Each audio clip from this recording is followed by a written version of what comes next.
Allah maa ngi tudd Moustapha Sagnane di coordonnateur national alliance nationale pour la cause palestinienne au Sénégal ñu ñëwoon fii tey ginnaaw xew-xew yi nga xam ne am na ci Palestine xew-xew yoo xam ne ñun ñëpp ñoo ko gisandoo samedi bi ñu xëyee ci fajar muy aw nit ñu ñuy tuddee ay palestiniens nekk ci seenum réew mu am ay doxandeem yu leen fekk seenum réew depuis lu jege xaaju siècle 1948 ba léegi 47 gannaaw ak tooñ gu ñu leen tooñ ci buux leen ba nangu lu bari ci seen suuf ñu taxaw révolté wu di xeex ngir nanguwaat seen suuf loolu continuer ba Nations Unies indi ay résolution yu bare yoo xam ne ñoom pare nañu pour appliquer ko mais Israël parewul pour jëfe ko loolu moo jur ñoom palestiniens yi ñu am ay ndaw yoo xam ne ñi ngi judd ci jamonoy occupation bi ba fexe ba tàggat seen bopp ngir jéem a xeex ak ñi noot seen réew coloniser ko occuper ko ngir mën a libérer Palestine ñu mën cee tudd ñi def liggéey boobu ñu liggéey samedi ci fajar le 7 octobre muy Kataeb Izzuddin al-Qassam muy branche armée bu mbooloo mu ñuy tuddee xarakatu Hamas mooy mooy Hamas muy mouvement boo xam ne dañoo jug ngir libérer Palestine ci loxoy yahud yi nga xam ne ci la nekk.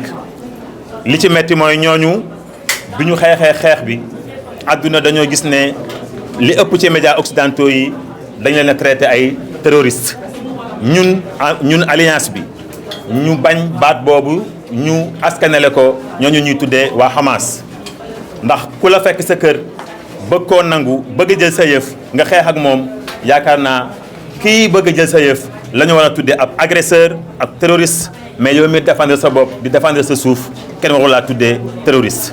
loolu nag bu amee ñun ñu nekk ay doomu aadama nekk ay jullit njëkk ñu nekk ay jullit ñu nekk ay nit ñoo xam ne ak nite des na ci ñun moo tax duñu ay arab yu weex duñu ay naar mais ay nit lañu ñu gis ne ñu ngi noot suñu mbokki nit fële ca Palestine comme ni ñu doon noote suñuy mbokki nit fële ca Afrique du Sud. Sénégal amoon ci taxawaay bu rëy ba Afrique du Sud jot boppam li ñuy tuddee apartheid jeex fa xeex boobu nag waa Sénégal xeexoon Afrique du Sud ba apartheid jeex fa loolu la ñu bëgg Sénégal continuer di ko xeex ba noteel gi nga xam ne moom la banu Israël not waa Palestine aussi jeex loolu moo tax ñun ñu jug taxaw du luñ ciy ut du aw tur du alal du garaat bu ñu bëgg a takk mais li ñu bëgg mooy nooteel jeex ci kaw suuf fu ñu yëg nooteel am na fa daañu taxaw ngir nooteel googu jeex ndax ba ñu ko yëgee Afrique du Sud xeex nañu ba mu jeex Afrique du Sud noonu la ñu taxawee tey pour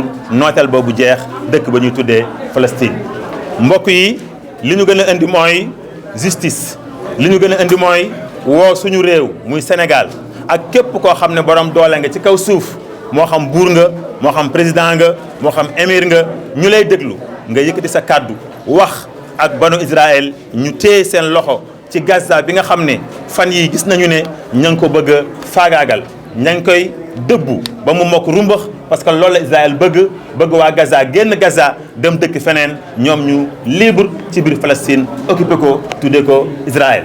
gis nañu ne al masjidul aqsa muy Jérusalem nga xam ne jullit yi ñoo ko bokk ak catholique yi ñoo bokk zone boobu juif yi dañoo taxaw pour jëlee fa jullit pour jëlee fa chrétien ci biir Quds parce que ñoom dañoo jàpp ne lépp ñoom yahud yi ñoom juif yi ñoo ko moom ñoo ko war a accaparer ñuy liggéey boo xam ne la ñu bëgg mooy mabbal jàkka ja muy al masjidul aqsa gis ngeen ci weeru koor bi passé jullitu Palestine bu ñuy julli naafila sax foofu lañ leen di fekk di leen dóor ay bomb ngir ñu bañ a julli di leen sonnal di jàpp seen i jigéen seen i màggat di yóbbu ci kaso yi di yàq seen i tool di mabbu seen i bâtiment loolu la ñu dëkkee ak ñoom te ñu révolté wu xeex ne dañoo bëgg lii dakk ñu leen di tudde ay terroristes baat boobu ñun moo ñu naqari li leen di tudde ay terroristes te duñu ay terroristes dañoo taxaw di défendre seen réew naka saxaaba ba laajoon yonent bi ne ko bu amee ku ñëw ngir jël sama alal nu may def mu ne ko bu ko jox mu ne ko su xeex ak man pour nangu ko mu ne ko nga xeex ak moom mu ne su ma reyee mu ne ko nga dem àjjana mu ne ko su ma ko reyee nag mu ne ko moom mu dem safara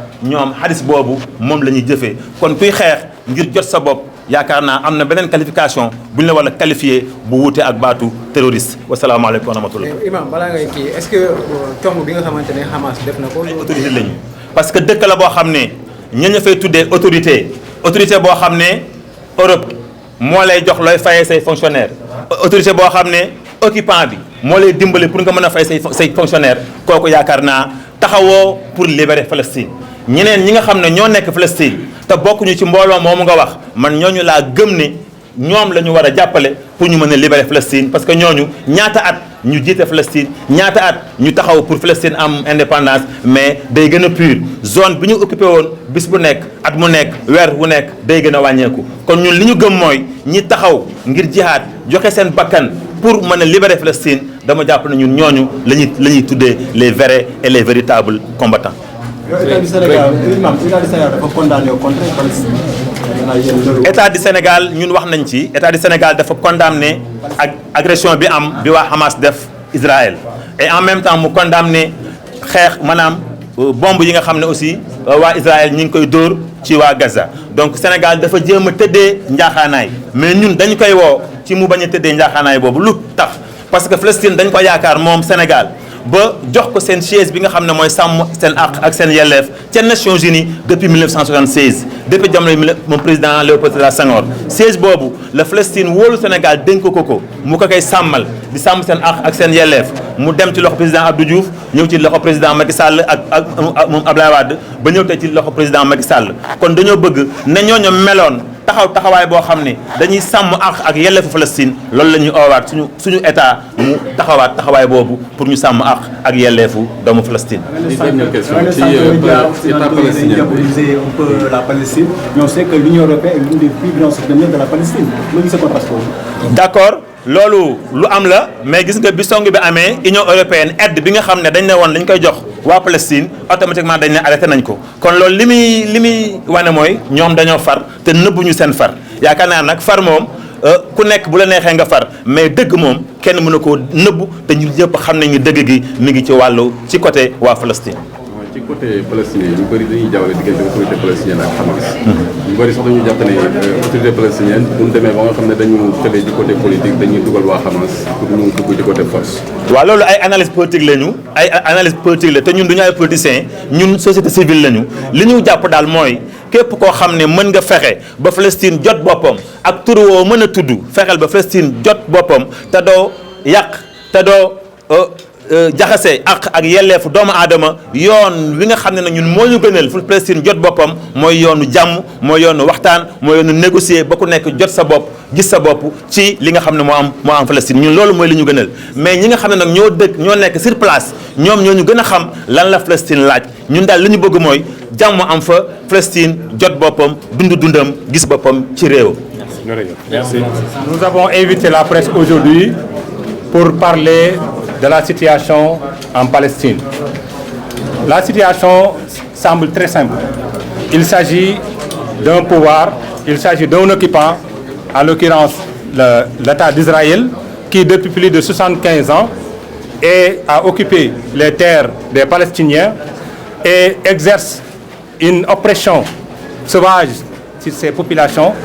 Et la population palestinienne est en train de se défendre et en train de résister avec les moyens dont il dispose. Aujourd'hui, ce qui est désolant, c'est le fait que ces populations-là qui sont en train de se défendre à travers des groupes de résistance sont considérés comme étant des terroristes, sont accusés de crimes de guerre. Alors que depuis 75 ans, Israël est en train de massacrer ces populations-là. Ils sont des dizaines de milliers de morts, de tués par l'État d'Israël.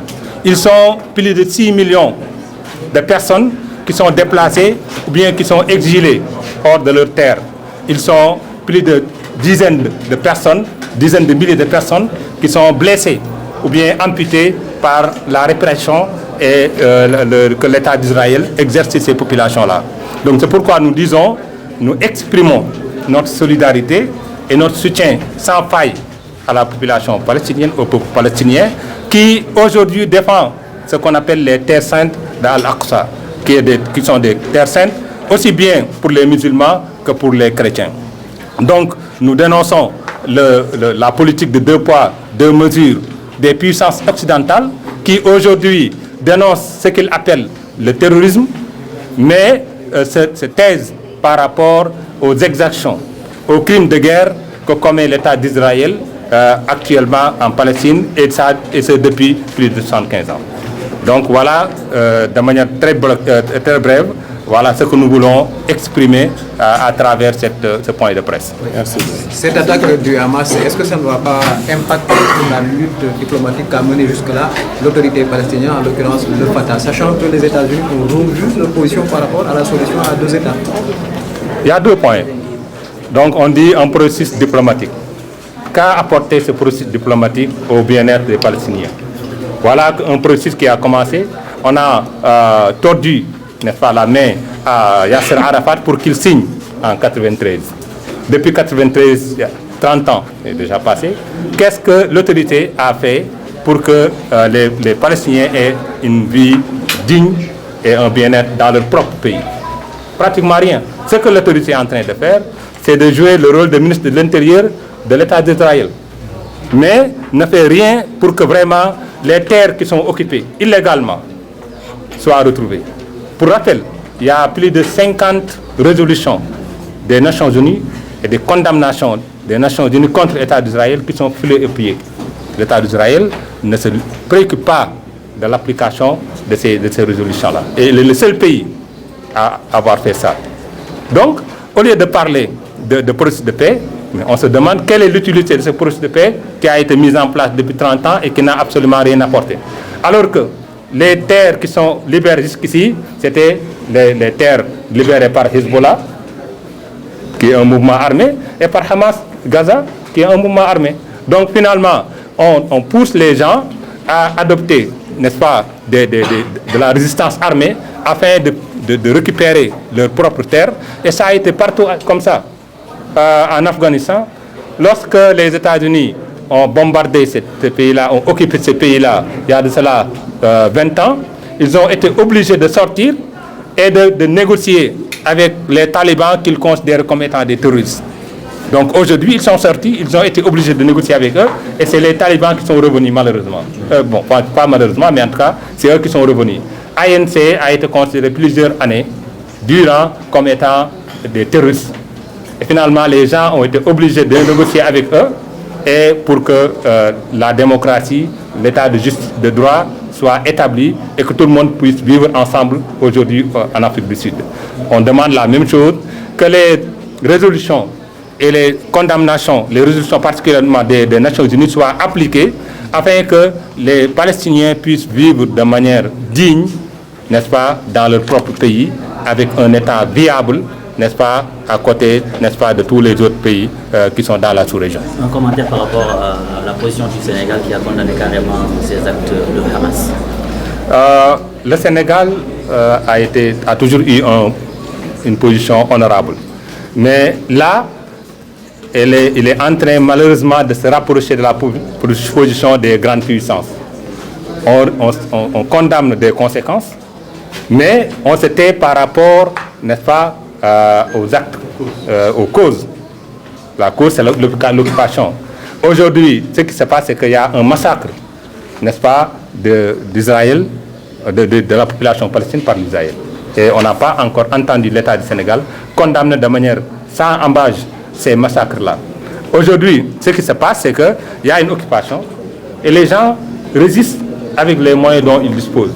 Donc nous invitons effectivement l'État du Sénégal à revoir sa position en étant aux côtés du peuple palestinien. Et depuis 1976, effectivement, le Sénégal préside le comité des Nations Unies pour les droits inaliénables du peuple palestinien. Donc je pense que c'est l'occasion de réviser le coup, le tir, pour que effectivement le peuple palestinien sente l'appui et le soutien du Sénégal dans ces moments difficiles. Abdou Diaw. Vous dites que le Sénégal se positionne du côté des Occidentaux. Je sais que les Occidentaux, notamment l'Union européenne, fait partie des plus grands souteneurs de la Palestine. Oui. Donc, dites-nous encore, vous voyez que le Sénégal quand même n'est pas sur la bonne position. Non, l'Occident, je pense que s'il y a un pays qui bénéficie, n'est-ce pas, le plus du soutien des Occidentaux, c'est bien Israël. Est-ce que c'est vérifié? Oui, c'est vrai. Mais est-ce que c'est parce que l'Occident soutient la Palestine qu'on doit accepter l'humiliation, on doit accepter le massacre dont fait l'objet le peuple palestinien, on doit accepter l'occupation, on doit accepter, comment on l'appelle, l'oppression dont fait objet le peuple palestinien? Non. Je pense que même en France, lorsque les nazis ont occupé Paris, donc il y avait de la résistance. Et ces gens-là qui faisaient de la résistance faisaient des attentats. Et pourtant, aujourd'hui, ces personnes-là sont magnifiées. Donc, à chaque fois qu'il y a oppression, il y a de la résistance. Ça, c'est tout à fait humain. Merci. Voilà. Merci.